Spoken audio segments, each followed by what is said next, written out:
Welcome to SlamCast, where we chat with creatives about their process and how they navigate the grind of promoting themselves. We're your hosts. I'm Brea. And I'm Neil. We're both producers and studio technicians here at Slam Academy, an in person and online music production school based out of Minneapolis. And today we are here with Sophia Eris, an incredibly well rounded artist and DJ. Let's give it up. Hello. Welcome, welcome. Hi. Thank you for coming in, Sophia. Hello. Hi. Hi. Thank you for having me. Yes. Thank you for coming in. We appreciate you. Thank you. Perfect. We want to chat with you about everything Sophia Eris related. And can you take us back to baby Sophia and like how you got your start in music? Baby Sophia. Okay, so I actually moved here in 2008 to Minneapolis to go to school for music business at IPR.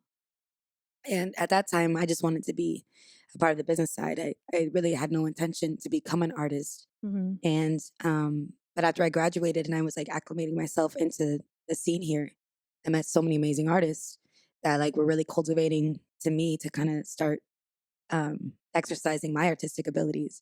And in 2011, I met Lizzo at a festival, and I had like one song at that time, and I put it on SoundCloud. Mhm. She was like, "Oh my god, this is great!" She's like, "Yeah, we should like collab together, or whatever." And I hadn't heard anything of her at that time, and I saw her live, and I was like, "Oh my gosh, she's a force." And so her and I and this other girl, Claire DeLune, created this group called the Chalice, and that just skyrocketed. It was an all-girl group. We put out one song called "Push It" by a producer that I had worked with from my PR and was really a big part of my artistic career too, Prophet. Mm-hmm. And from then, all of our careers kind of snowballed, and we just started saying yes to all the opportunities we got. And Chalice turned into Girl Party, which was another collective where we were just rappers. Like it was like a female NWA. And that was me, Lizzo, and Montita and Blowtorch. And then Lizzo put out her first mixtape in that time period, and I was the only feature on it with Batches and Cookies. And after she put that out, Lizzo Bangers, she got offered a tour, an actually international tour of America and Europe. But she's like, "You got to come with me," because I was a single Batches and Cookies. Mm-hmm. So just come with me, just be my DJ. Yeah. I was like, okay. I never DJ before. Yeah. and yeah, and that just was a huge career boost, obviously. Around what year was that? That was 2013. 2013? Okay. And so you graduated from IPR in 2009. Oh, shoot. Mhm. So like 5 years later and you're touring with Lizzo? Yeah. So cool. Yeah. And I had to like learn as I went, basically. But yeah, now it's like up like 10, 11 years later, and we did it. Mhm. Yeah. Yeah.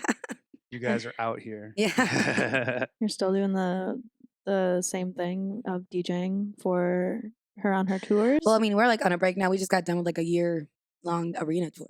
Okay. And so, which was like mostly all sold out around the world. Right.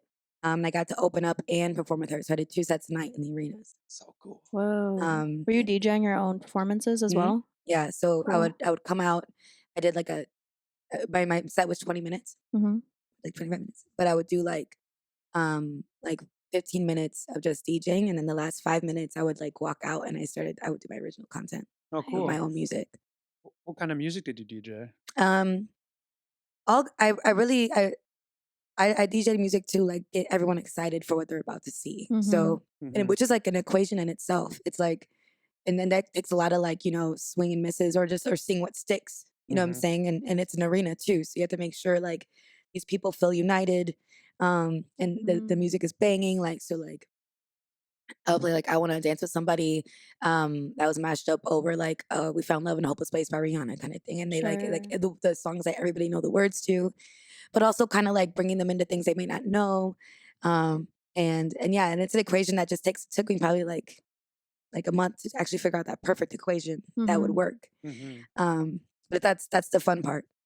But yeah, I just basically kind of condensed like a lot of anthems with a lot of like, rap, old school stuff, but things that people I could like mute it and they'd be like, "Wah!" They would sing along with it. That's awesome. That's so fun. Yeah. That's so cool. Like, Yeah. So with DJing, then did you start DJing in 2011 when you were like back back then, or I guess you said right when Lizzo asked you to do it for her Yeah, first because I up? mean, before that, I was just like an aux cord stealer at the parties. You know what I'm saying? Yeah. Yeah. Oh Oh, no. Oh no. oh, Oh, got it. okay, sweet. Sorry. Yeah. Okay. Yeah. No, back then I was just like I would just take over the aux cords at house parties or whatever. Uh-huh. I always loved music regardless. But DJing is a whole other feat. I would say like between like being an artist, like singer and rapper, I I remember feeling anxiety for the first time when I started DJing, because that's one thing, like when you're DJing and you're making people dance, if you mess up, everybody knows. Yeah. Yeah. If you're rapping and singing, you can just twirl it out, spin it out, smile it out, dance it out. Yeah.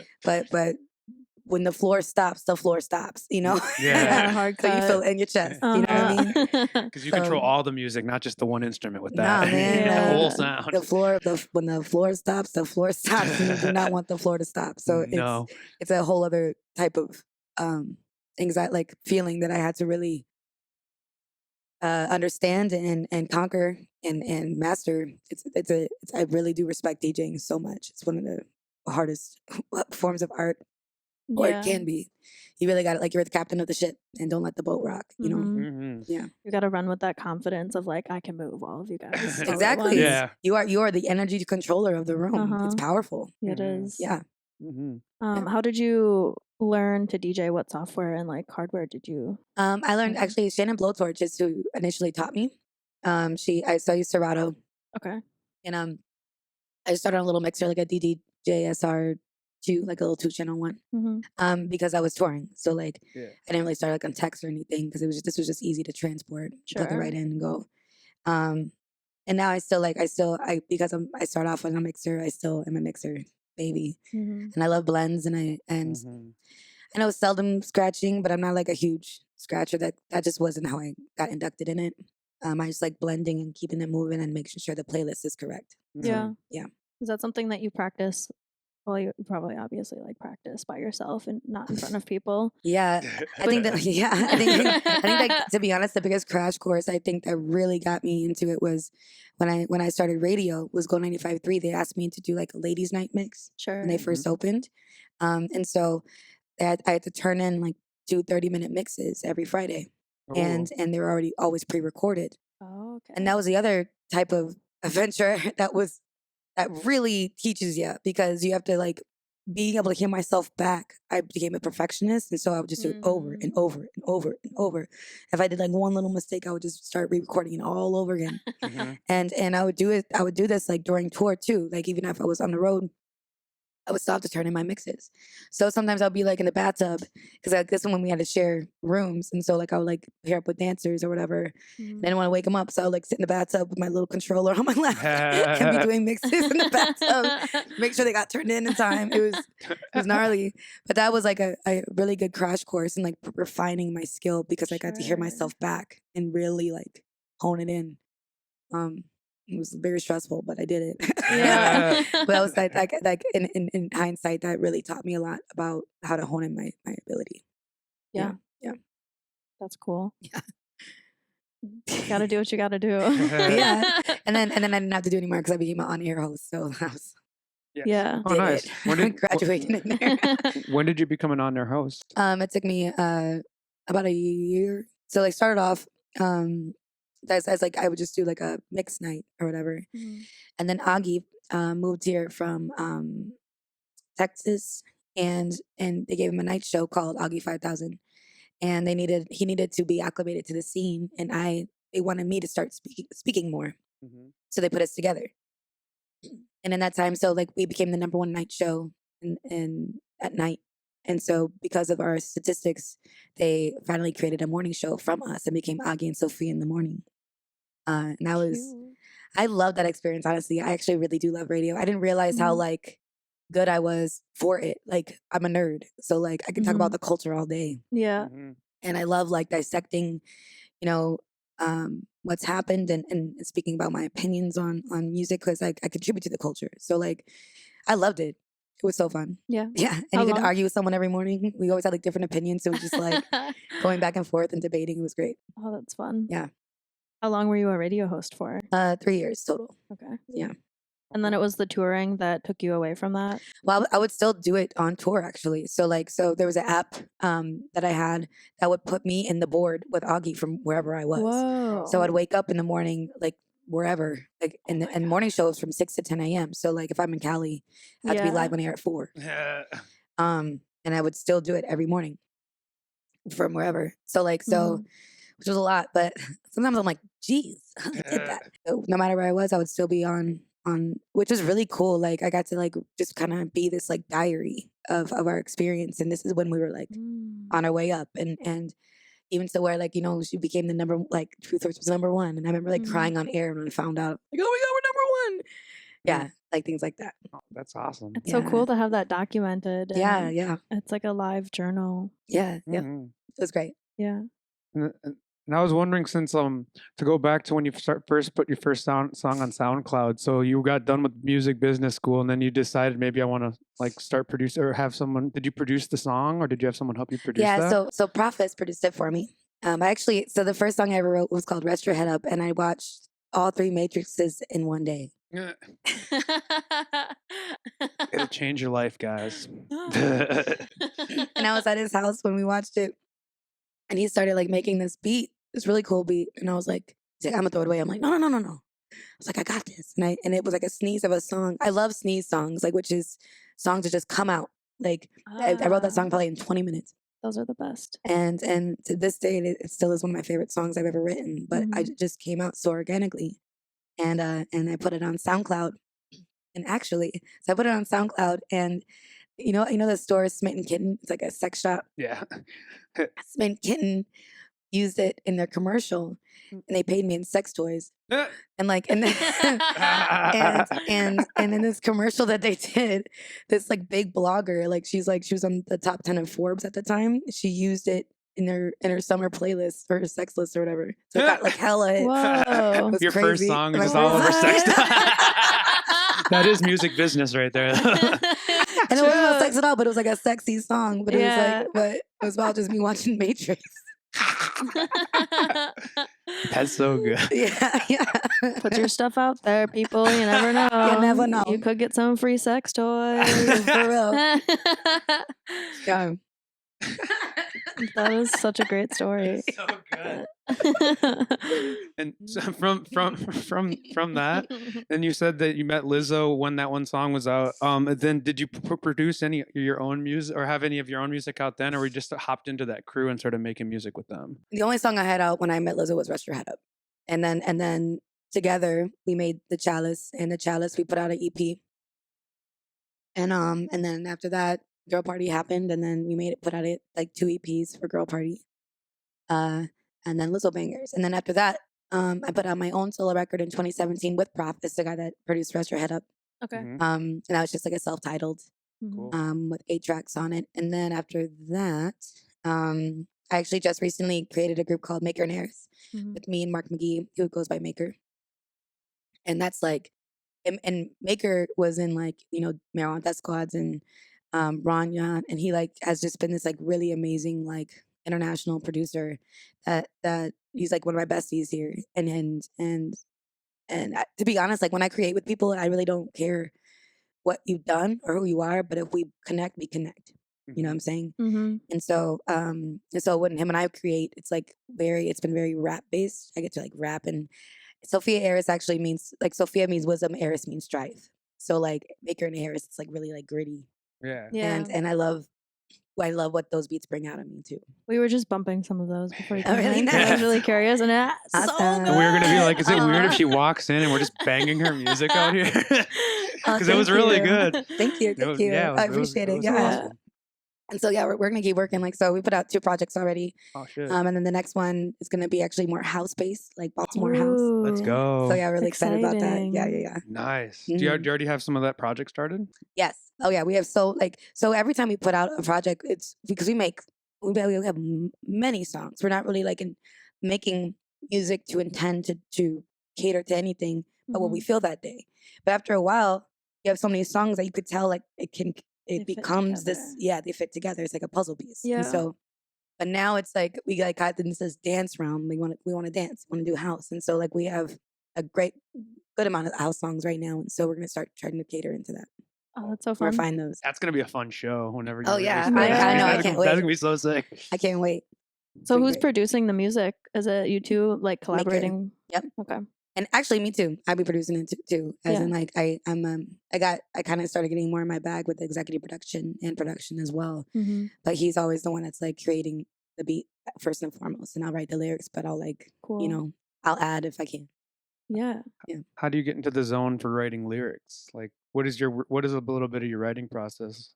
I just let it come out. Like I know that's weird to say. It just whatever I'm feeling. Like the beat, I'll just let the beat speak to me, and that's why I love being like actually a part of the process from the jump. Mhm. Like I said, like the first song I wrote was a scene that was there when he was making the beat. Yeah. Mm-hmm. If I'm there while the beat's being created, it's so easy to just like delve in, because to me, like obviously lyrics are lyrics. You can get really lyrical with the whoop, but it's also just a part of like the instrument of the song. Like Mhm. like there's so many times where I've been in sessions where, not with Maker, but like other producers, well they'll get so like kind of strapped and like making sure every element of the instrumentation is correct before it could be even written to, and I disagree. Mhm. I feel like if you have a vocalist there with you, I think it's okay to let them put a layer on if you feel stuck, because that layer that they put on could influence another part of the beat. I look at everything just like everything's an instrument, Yeah. it's including the vocal. Mhm. So with that being said, if I'm a part of the process, I just kind of let what I feel come out. And that's why I'm really big like on like, if people are like just chilling in the studio while I'm there, I can feel everything. Mhm. I'm a very big empath and I'm very big on energy. So like even if like a girl's napping in the corner, I can feel it. If a plant's in the room, I can feel it. Like if a dog's there, I can feel it. Like Yeah. and everyone is contributing to that symbiotic moment that comes out when the art is being created. And so and I just love being inspired. And if someone's just like talking about a breakup over there, I'll write about it. It Yeah. just comes. So like, yeah, I just let the energy talk. I let the music speak, and I'll just kind of like whatever comes out, comes out. Cool. That's such a good feeling to be on the same wavelength as another artist that's creating songs with you, and Oh, you can yeah. just bounce off each other, and Yeah. you can just keep going and going. Mhm. It's like it's such a good feeling Yeah. to be able to do that. My only rule is if it's not fun, it's done. You know what I mean? Yeah. That's the rule. That's Yeah. a good rule. Yeah. So what else are you doing it for? Yeah. then? If it's not, because that's how magic is made. There's times I'll hear music and I'm like, I can tell they were not getting along that day. Whoever that produced, like it just, you could feel the magic in music. And that's what you're supposed to do. Like Exactly. Maker goes, there's bad music and there's soul music. There's Mm. nothing in between. Yeah. True. So Maker likes to say. Shout Yeah. out to Maker. Does he play shows alone as well, or? He does actually. He's a Okay. DJ too. Like so when we perform, he's my DJ. Okay, sweet. It's so nice actually. It's funny because like when I met him back in the day, I saw him DJ and he just looks like he's having like so much fun, and he's such a good aesthetic. And I'm like, do I look like that when I DJ? I was like, I hope I do. And now he's like mine. It's great. I'm my awesome. own. Takes a little pressure off. Oh, it's so fun. Yeah. We just and him and I just have fun because he's one of my besties. So Oh, like if so good. regardless, whatever the crowd's doing, we're having fun. Yeah. Mhm. I love DJ. I DJ and I DJ with another person, and we just DJ together. It's always fun to have someone on stage with you. a Oh my God, homie. yeah. Yeah. You can do it yourself. It can be done, but it's so much funner to have a homie with you. Yeah. Mhm. And So he's like, I'm Batman Scoop. He loves it's in his little bag of that. It's nice. Mm. What? He's having so much fun. Like on the mic. Yeah, he Nice. does little dances. It's so cute. I It's love literally it. like me with Lizzo. It's crazy. Uh-huh. That's awesome. So you guys had a show that was your album release in Yes. May, right? Yeah. Is he going to be at your show in June? Like Maker? on the 28th? Yeah. Are you talking about the Clituation? Yes. Oh, Clituation. that'll just be me. I'll just be DJing now. Oh, okay, cool. Yeah, Cool. but I will be performing with Kia one song. Oh, Sweet. cool. That'll be fun. How did you meet Kia? I met Kia through. It was actually during like 20. I think it was 2021 or 2020. I was in a homie's house and she was there in the studio, and yeah, she was like, I've heard about her before, but I just felt so like connected to her off the bat. Like I'm like, man, if I had a little sister, this would be my little sister. Mhm. And she was just so advanced because she's been rapping since she was 9. Yeah. But she's also fearless. Like she's just down to try anything, and like as am I. Like I don't like to be restricted at all. Mhm. If a weird voice comes out of me, it's because I felt it, you know. Or if I want to rap, I rap. If I sing. But I don't. And she's the same way. She'll try anything, and I Mhm. love that energy. I love creating with that. And her and I can make a song in 20 minutes too. It's Yeah. crazy. Yeah, so that's like my little sis. That's I love you. awesome. hmm She's very talented. She's wild She live. is. She's like, oh, and She's live. Oh my god! Like- we've performed with her a couple of times, and holy shit, like Yeah. she comes out. She makes me tired watching her. I know. I'm like, go girl, get it. She's like a little like, she's a little female Travis Scott. She's crazy, man. Dude, yeah, so Like, fun. I'm like, get it, go Kia, go Kia. It's awesome. Oh Mhm. man. Do you ever produce music by yourself? Like start a beat from scratch? Yes, I've done it once actually, and because here's the thing, it takes someone making me do it. Like, Mm. and a old homie of mine, I really appreciate him for this. He like, we're in the studio and he's like, you do it. And I was like, because normally I'm with people that make the beat, you Yeah. know? But like, and he's a beat maker too, but he was like, no. It's like, you do it. I was like, okay. And he just sat back and I did it. And I did everything from scratch and I put my vocals on top of it. And I was like, oh my God, I just Oh, did yeah. that. Yeah, But if he wouldn't have told me that, I wouldn't have even wanted to. But Yeah. I would say like with production and stuff, I love making mashups with my DJ stuff. So I guess like as far as like creating a beat or production, I kind of cater to that more in the DJ realm. Mhm. Sure. But yeah. For your DJ sets, you used to ride. Are you getting into the stem mixing now? It was because you like mashups. I was doing stems before stems. Oh, Okay. that's awesome. So, I was going to a website called acapellaextractor.com Yeah. and extracting the acapellas from the songs and then having to go like on YouTube or whatever, trying to find an instrumental. And then I would go into Ableton and put them on top of each other or like mix them in. It's just so they would be the right key in Yeah. Ableton. But when STEM started, I was like, oh my God. And I was like, this is amazing. And then it's just be able to do it on the fly. so fun. Holy moly. It's wild. Yes. As a DJ, that when that came out for our I styles, was freaking out. It's so crazy, right? I Oh was my just god, freaking out over here. I was like, are you what? Everything's just way easier now and it's just but it's still like you can do so much. And I actually I'm such I love like encouraging people that are artists to get into DJing actually because I think it was such a blessing for me to be able to like go in that venture and now it's such a great way. It's just a great side hustle. It's a great way to stay inspired. It's a great way Yeah. to like understand, you know, what's happening in the culture and music and what people like, what makes people move as a creator, you know, as an Right. artist. So Yes. and it helps your ear when you're making certain music and just understanding what point you want to make. Being a DJ as well, it's like it's very nice partner when it comes to being an artist as well. So Yeah. I'm Yeah. just getting into DJing.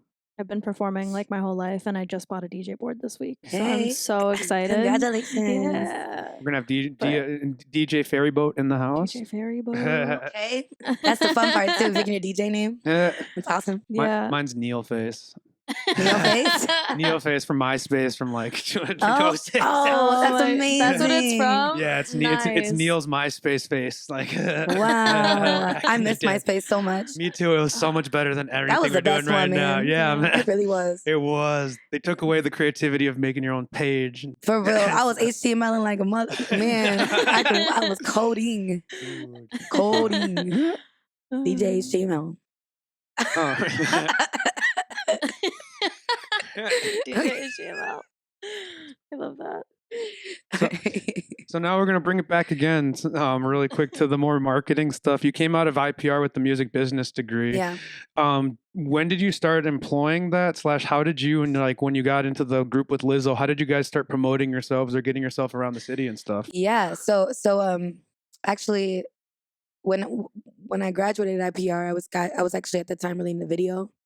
But I was also like, you know, I think I started like 3 companies when I was in school because they were so like, you could do anything, you know, and they had like all the resources. So I remember I had like started a company called like Sola Promotions, which was a promotion company with my friend Soren. And then I started like Eclectic, which was a graphic design company with myself. Like Eclectic, but like I was like eclectic and epic put together. Uh, I would never have been able to read that. And then I started and then the final one was Ocean Pedal Productions, which was when I took the Final Cut class. And I remember like our making our business cards, and I thought it would be a cool idea to like take an actual like flower petal, because it was called Ocean Pedal Productions, and put it in the laminate part. So I would like took a flower petal, put it on the back, and then like laminated it around it. But here's the thing: flowers are like alive. So everybody that got a business card would think it was getting molded. Dead flower. Just handing out dead flowers to people. So it was just mold. It was just mold on the back.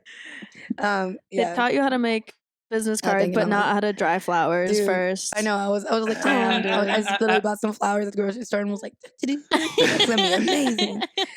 Just molded. So yeah, with that being said, all those things were used to obviously to promote artists, like graphically and video wise. So with that education that I had when I met Lizzo and we created the Chalice, like I kind of was I made sure we had a meeting every week in my house.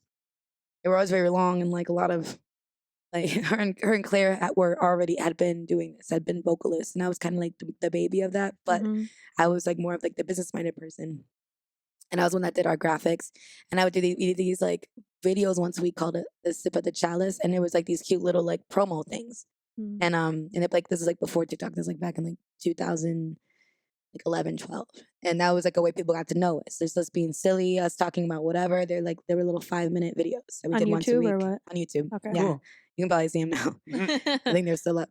But yeah, but that was a way that we promote ourselves and let people get to know us. And yeah, that was, I think, and outside of that promotion, trying to think of other ways like we did it. When Girl Party came out, we made music videos. It was just a lot of content, and like I'm just like, and also it's crazy actually thinking about this because I'm thinking about all the social media that happened in this time, because it was just before Dallas. We didn't have Twitter yet. I think there was Twitter. Instagram had like just started. There was YouTube. There wasn't TikTok. It's crazy actually thinking about this part. Yeah. That's well, why you we got asked. into YouTube. Like how did we utilize the progression of social media? It's so flooded and oversaturated now, and you got in at the right time. Oh my Probably of God. people being able to like even find the videos that you were creating. Yeah, it's wild. It's not really thinking about it. Yeah, I think, and I just think in general in this day and age, I think the more authentic. To be honest, I think social media can make or break you. I think about like Rihanna, for example, right? When Rihanna became Bad Girl Riri on Instagram, and you saw her like smoking that blunt, everybody thought she was like cooler than she was before. And I had already loved Rihanna, but there was something about that that made her, I think, so much more compelling. And then you have people like like Talib Kweli that like went nuts on Twitter and started responding to every hater on the planet.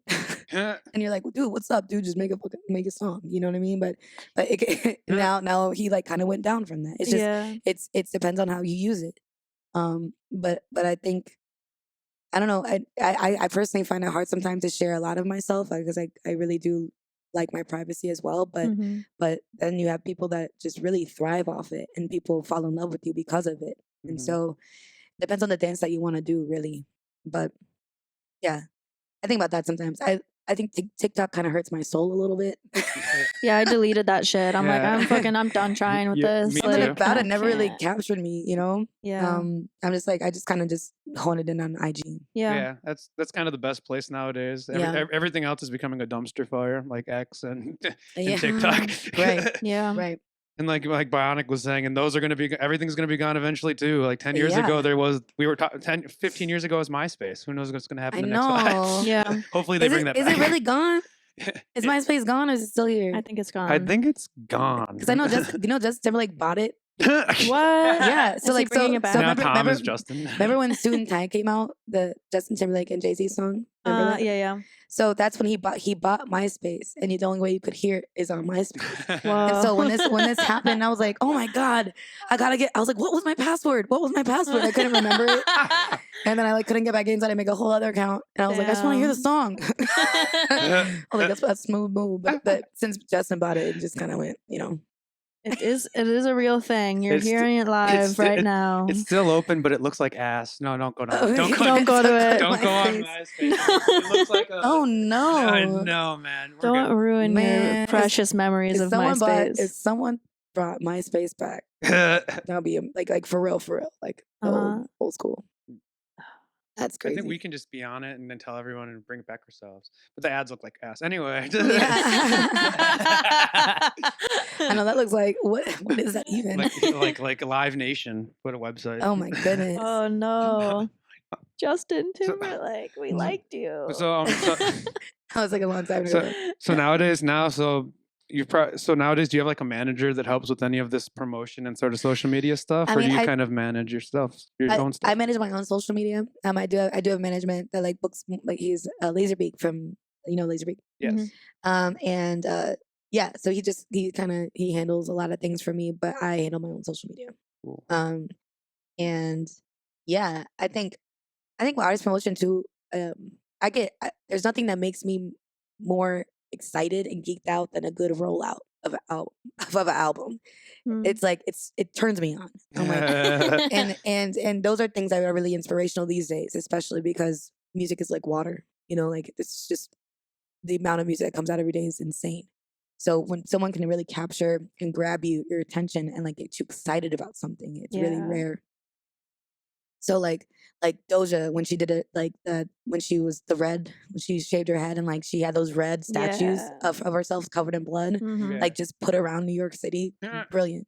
And like Kanye locked himself in like the room, like when the Donda was being released, and like he had listening parties only, and then like he would put his house in the middle of that was crazy, and he was like doing push-ups like he was in prison. And he's like, he had the countdown clock, and he was adapting it as he went. That was amazing to me. Like, so that's just those are when I'm talking about artist promotion. I think about things Mhm. like that too, like unique ways that people roll out their album. I think it's amazing.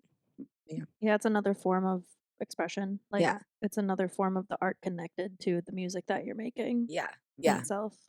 It's turn on. Yeah. Love it. Does somebody help you with the rollout of your albums and EPs and stuff too? And not really. I think like I kind of go with what's. I mean, I would love to meet like a me. It's really easy for me to see like things for other people. Yeah. But in business in my business mind, but when it comes to myself, it's actually like it's weird. It's weird thinking about what I do, thinking about business for myself. Right. But I could think about it for someone else like that. Yeah. That's why it's actually nice actually having a partner sometimes. Like I'm really good if there's other people that I'm bouncing off of, like the Chalice and Girl Party and Maker and Eris. Mhm. But if it's just me by myself, it's just I'm like I can only do so much. It's difficult to think of yourself as like selling yourself. Yeah, It's like selling yeah. your soul, your art that you've made, Yeah, exactly. but it's But gotta yeah, be done. But I would love to meet someone that like can see what I see for others. That would be awesome. Yeah. Mhm. Yeah. Finding someone to lock in is awesome with too. Yeah, Mhm. exactly. Yeah. Yeah. Just reading. All good. I was gonna ask, are you independent then? Are you signed to any type of labels or work? I am an independent artist, but I am signed to a licensing company in LA called Zinc. And so anything I create goes to them in their roster. So I get synced and published a lot. Cool. But Nice. And that's I think I would highly recommend that for any artist. It's a great way to make mailbox money. Mm-hmm. And eventually like you'll make more money with that than being assigned to a label, and you still own all your rights. Mhm. So how do you go about finding a company like that? Is it just through networking connections that you Mhm. make throughout time? Yep.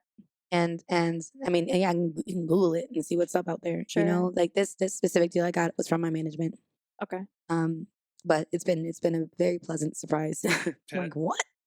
Awesome. Like to see like, oh, hey, Scott Sanger's like amount of money. I'm like, hell yeah. Nice. So it's forever. Mhm. So yeah, that's been lovely. and but that is what I'm signed to. But I own all my rights, all my masters, Yeah. everything. Yeah, Cool. I've heard like there's a difference between like sync licensing that and then like a label owning your masters and stuff like that. Oh yeah. You should always want to own Yeah. everything you do. No, Bionic is big into sync licensing too. That's who I got. Yeah, actually, him and Lizzo, we created a project together, and gonna that's say. like the most money I've ever made is from Ooh, Bionic. Got that beat. boom. Yeah, Got that boom, boom. Yep. We were listening to that too. Yes. It's one of my favorite That songs. song banged. That's yeah. actually my biggest sync ever was that song. That's awesome. It paid for Bionic's kitchen. Oh yeah, for real, that's what you said. I was like, what? Yeah. So what did that get signed? What did that get signed to? That got synced or synced? Yeah. multiple times actually. So that got synced in Empire, back when Empire was on. Okay. But the big one recently it was season 2 of P Valley. It was the trailer of season 2 of P Valley. So like when you're watching the trailer, it was that song, and that was the big one. That's why that's the one that probably paid for his kitchen. Yeah. Uh-huh. Yes, definitely. Yeah, yep, yeah. Wow, it's wild that even learning that is a thing, and then because I didn't start making music until like 4 years ago, and then learning that that's a thing, and rewatching movies, and just recognizing how much sound is in everything and Yeah. videos that you watch, Mhm. and how much opportunity there is out there for young artists, and like that they don't even know that that's a thing that you can do. Yeah. Yes. Mhm. Oh yeah. It's yeah. That's what I'm saying. I try to speak about it when I can, who wants to listen. Like this is like the best loophole ever. Yeah, Yeah. For real. yeah. Everything great. needs music. Look, Mom, I can actually make money off of this. Yeah, okay? boom. And that also comes into like, like making sure it's sonically great. Like you could make a great song, but if it doesn't, Mhm. like Bionic's amazing at making things sonically great. Mhm. And I know that's like outside of just the music, that's a big part of it too. They want things to sound great Mhm. on the films. So his studio is like great, and working with him was really and I learned a lot working with him because like he's not just like gonna let you go in there and do like one take and be done. He's like, do it again, do it again. Yeah. He Do it pulls again. out the best. Yeah, Oh. we've done songs with him too. Yeah, you already know. Bria's been in the same Uh-huh. booth, to be honest. Oh, yeah, That was like the most, I don't know, just the smoothest booth I've ever recorded in, or Mhm. ever smoothest person I've ever recorded with. Sorry, Neil, Oh, no, love you're you good. so much. No, We you're good. recorded a lot of music I together do. too, but I can tell you learn a lot of your recording styles from Bionic too, and just Mhm. like the Yeah. direction that he gives. It's so clear. He doesn't use auto-tune because he forces you to sing it right Yep. first. He like gets the Yeah. performance out of you, so he doesn't need. So he can be lazy and not have to auto-tune. I'm just kidding. Yeah, I mean, yeah. It sounds great. It's freaking so cool. Yes, he's great. Mhm. Very talented. How did you meet Bionic? I met Bionic actually via Manchita in Girl Party. She had heard of him and I knew him. I don't remember how they knew each other, but he Girl Party worked with him, and then he hit me up. He's like, I have this like beat. You want to give this a shot? And it was a song called it was him doing. He actually did his own EP called I think it was called The Way I Be or something. That purple one. Yeah, Mhm. and there's a song on there called Rock With Me. And that was the first song him and I did I with love each that song other. too. Let me tell you about that song. So growing up, I was so into Power Rangers. Like I was like the Pink Ranger twice in a row for Halloween. I loved the Power Rangers. I would fight a girl to be the Pink Ranger on the playground. Okay. And Rock With Me got synced in the Power Rangers movie. Oh shit! And it was So cool. But I was just told like it was like, yeah, it's on the soundtrack. I was like, get out of here. So that was actually my first like big sync. It wasn't really actually that big of a paycheck. It was just like, I'm in the Power Rangers. And I was actually so excited for this. I was actually scared to watch it because I didn't want to be like disappointed, you know? Because I didn't know when the song was gonna play. I didn't know what was going on. I was like, maybe I'm just on the soundtrack and I don't even know. And it took me like a year to actually watch it because I was so.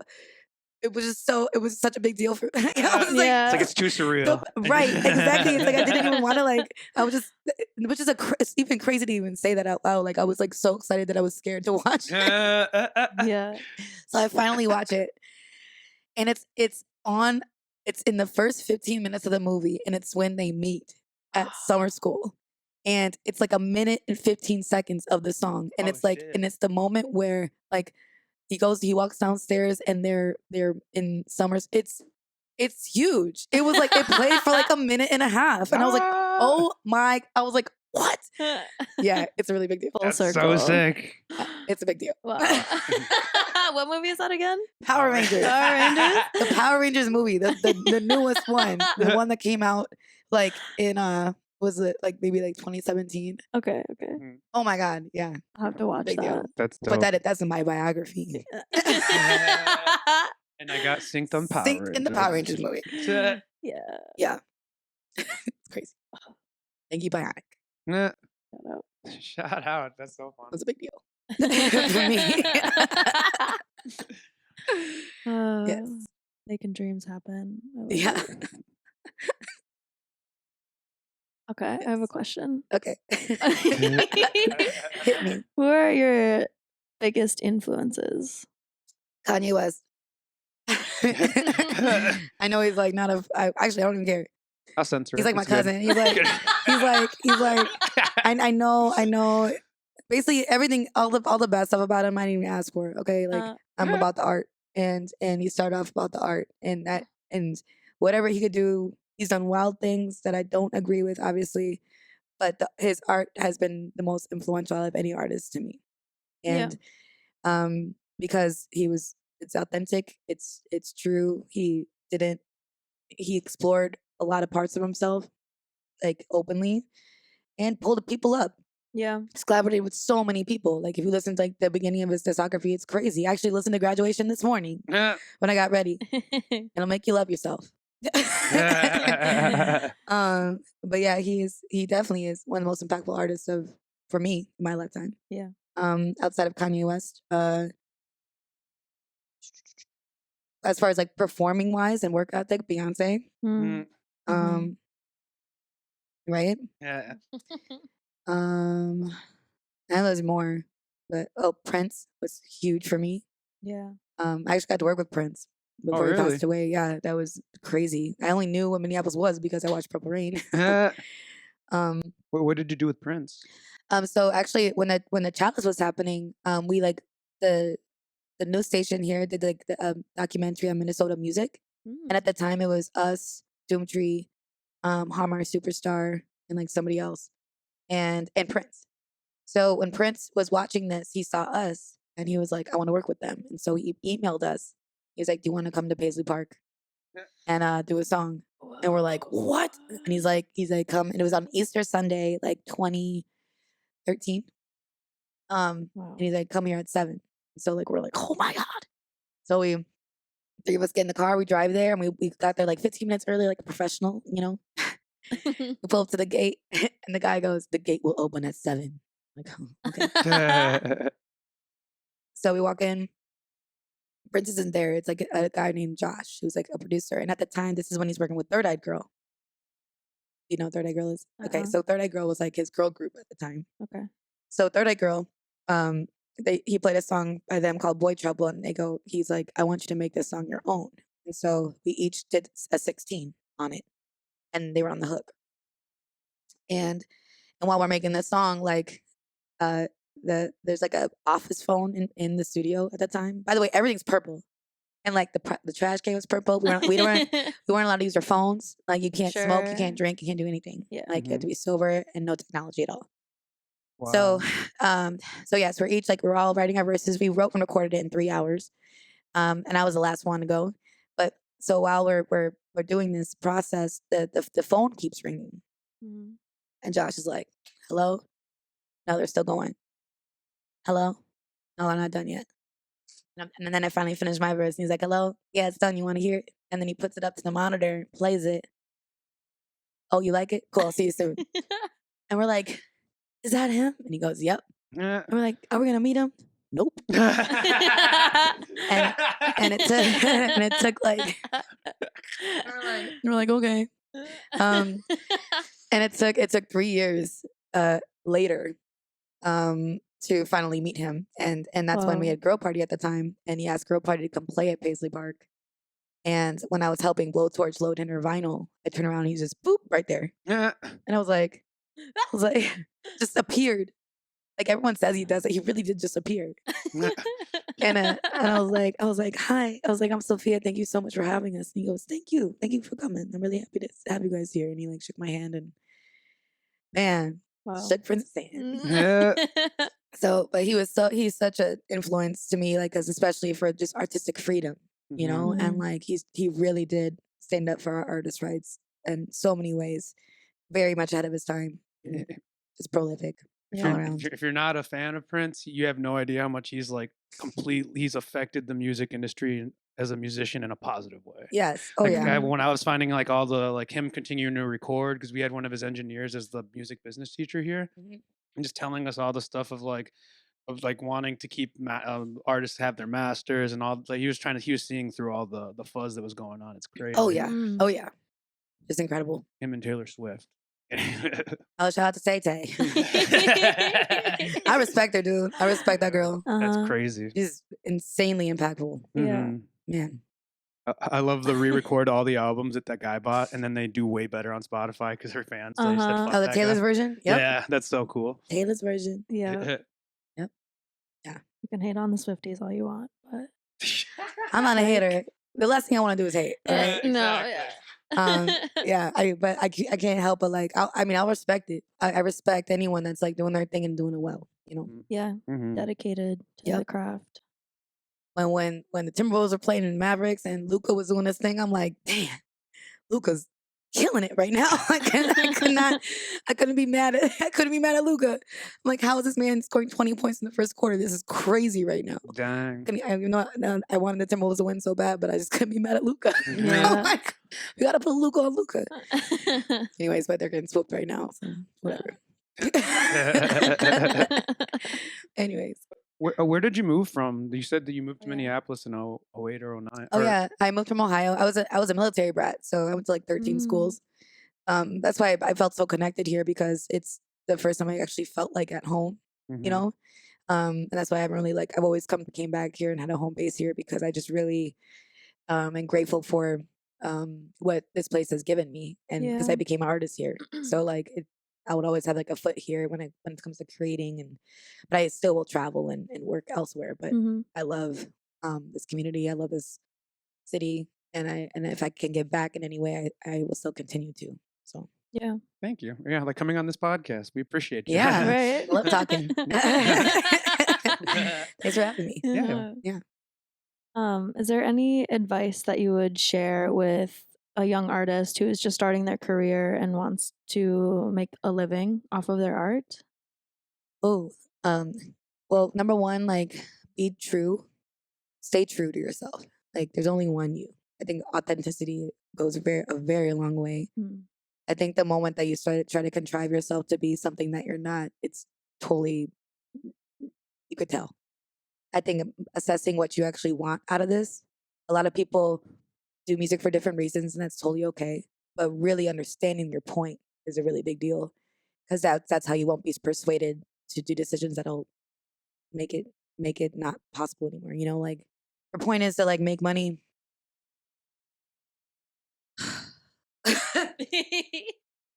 I don't know. I think the best artists do it because they need to breathe. You know, Mhm. if I didn't create, I wouldn't be able to breathe, kind of thing. It's like a vital to my body, my Mhm. mind. Mhm. And if it's not, that's totally fine. Some people just like to make music and have fun, and that's amazing too. But yeah, making money off music, management. You need a manager, number one. You need someone that has an art to business in some way, shape, or form because you can't make money off music if you don't have any business entity whatsoever. Mhm. You gotta know how to monetize yourself. Mhm. And like I said, music is like water. So making money is very hard. But you can't make money when we do live shows. You can make money if you get synced and licensed. But you're banking off of just streams. Yeah. You make $50 a year. But yeah, really building your brand and catapulting yourself into shows is probably the best way that I could recommend in making money. Mhm. Just easily, you know. But definitely management will help you a lot if you don't have one. Because a lot of artists, they don't really know anything about business, and I don't think they should. I mean, Yeah. let me put it this way: I think artists should focus on art because that's how you make the best art. And then finding someone that has an art of business is amazing, and that should be your partner. And let them worry about that, and you focus on making the best art you can and being 100% authentically yourself, and then find someone that knows how to monetize that for you. Yeah. Thank you. Yeah, you're welcome. That's all I got. Yes. And one thread I'm noticing a lot with people that we talk to is that just the authenticity is like gets you a lot, like a lot further than people might want to think right away. I guess, Yeah. like just being authentic online or with your fans or how you present yourself as a performer. Yeah, it 100%. seems like that's the thread, and like even being echoed by someone like you who's up at a spot where you can Yeah. choose to do what you would like more. So Yeah. yeah. It's and I definitely worked hard to get to this freedom. Yeah. Yeah. But I didn't have it. Like, I mean, it's I understand that aspect of it. And I understand like it's like I'm probably like on my 11th year now being a full-time artist, maybe 12. Sorry. I don't know. It's been That's a while. incredible. It's been a while now. Yeah. But now I only make money off art. That's it. Mm. I'm actually a full-time artist. But that took a lot. Yeah. A lot of work. It's not overnight. No. Gotta DJ in a bathroom sometimes. Bro. So. I had to sit in a tub. I had to wake up at 4 in the morning Yeah. on live on air. It was a lot. It's been a journey, okay? But it was an amazing one. And I'm so happy, and I'm not done. I feel like I'm excited for like the new chapters that I'm going to embark on. And I do see myself getting more into the business aspect and just helping. I love artist development. Yeah. I like I said, it's a turn on seeing a good rollout, you know? Like, I love that. So wow. So it's just getting more into that. I could see myself getting in, for sure. Yes. Yeah. Yeah. Well, it's been really fun to watch your career progress from like the short time that I like have moved to Minneapolis and heard about your music too, and just like seeing the evolution of Sophia Eris. Thank you. Even watching you live too is so fun. Oh, not to hype you up or anything, but like, whoa. Oh, sweetie, thank you so much. And I'm excited for the house music. Oh yeah, it's gonna be. Yeah. It's gonna be awesome. so fun. It's so good. I'm so excited. I'm just excited to have fun and dance. You know, it's gonna be awesome. Is that album with Mark Maker? Maker, Yeah, yes. Maker. And Yes. does he live? Is he local too? Yeah, he stays in St. Paul. Cool. Right? But he's from Virginia. But he has a lot of like, he's such a head. You know, like he loves talking about music as well, and like hip hop and the culture and where it all came from. He loves it. But he's seeing him evolve too has been great. Like him, like just since we've been working together, I see him get more confident in his own voice and just like being, you know, and it's great. It's been a really fun evolution. It's a beautiful thing. Yeah. I don't know if I have any other questions before we land this plane. Do you? Yeah, last question while we land it. Okay. Last question. So could you please speak to the audience, people at SlamCast, and the internet, and just tell them like, give them words of wisdom as we depart. Okay. If it's not fun, it's done. Love it. Perfect. That was perfect. It's not fun, it's done, guys, y'all. That should be the rule of art. I'm gonna put that's the name. That's the name of the episode. It's not fun. It's done. It's not fun. It's done. I'm still having fun, but it might be done right now. Yes, that should be the rule of art for sure. Mm-hmm. I agree. Yes. I agree too. Yes. Well, thank you so much for being here today. Thank you. Yeah. Thank you guys. It's lovely. Yeah. We appreciate you. Thank you so much. All right. Yeah. Go follow Sophia Eris, everybody. All social medias. Her music's amazing. She'll be performing around town. Yes. I'll be here throughout the year. All right, Check beautiful. me out. Perfect. Thank you guys. Thank you. Have a wonderful day, y'all. Bye. Appreciate you guys. Thanks for watching SlamCast. Wasn't that a fun episode? Want to become a member at Slam Academy? Go to slamacademy.com for more information. Thanks for watching. Bye.